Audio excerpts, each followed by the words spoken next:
We touched briefly about spiritual senses. We all have five spiritual senses. The same way that's reflected in our physical body, that's also the same in our spiritual bodies.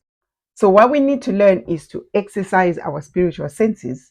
We can all see in the spirit, we can all hear in the spirit. A lot of believers have grown so much in their spirit, man, they taste in the spirit. In other words, they eat in the spirit. And I mean, I'm not talking about evil, wicked dreams, where many times our people dream of themselves eating things that's perceived to be witchcraft being done on you. But I'm talking about children of God who are mature Christians interacting with heaven and how they taste things in the spirit and hear things clearly in the spirit. They touch, they move around freely in the spiritual realm. That's available to all of us. And we need to learn to train our spiritual senses so that they can mature as well.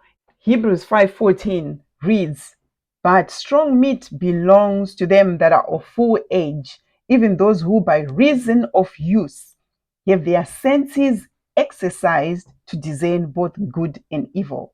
So there is an instruction that we need to learn to exercise our senses so that we are able to process and receive the strong meat from the Lord. Here the Bible is referring to the revelation in the word that comes from the Lord. We need to have our senses exercised. So many people can actually see in the spirit. If I say pink elephant, for example, all of you already had an image formed in your heart, in your vision center of a pink elephant. Nobody can locate exactly where we are seeing that pink elephant, but we can all see a pink elephant. Most people can. I know that there's a very small percentage of people who struggle to have image generation happen as naturally as it does to a lot of us. If I say red donkey, for example, a lot of people can immediately see in that vision center a red donkey. So that means we can all see.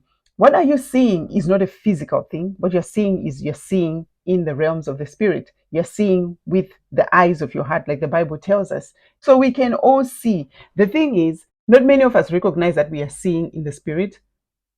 And also, not many of us recognize the times when we do hear in the spirit. Now, I want to emphasize this point about seeing in the vision center or with the eyes of your heart because it's one of the key ways in which the Lord communicates to us. So, in this course, when we are learning to hear from God later on, we are going to start exercising the eyes of our heart to start seeing what the Lord is saying.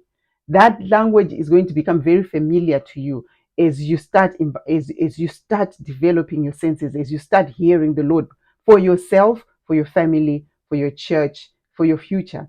So it's very important for you to understand that we not only can hear God audibly, and the Lord does speak audibly when He chooses, but the most common way in which He speaks to us is by using our vision center, whether it's dreams and visions while we sleep or visions while we are awake. But there are differences in the way we all see or can see in the spirit. As our senses are being exercised, you will see that there are some differences in the way we respond to interacting with the spiritual realm. So, for example, seeing in the spirit is not easy for some people and it's easier for some people. Now we're going to look at some of the differences, and I want you to take some time to understand how you are wired so that you don't get frustrated as we start progressing in this course and start learning to interact with the spiritual realm.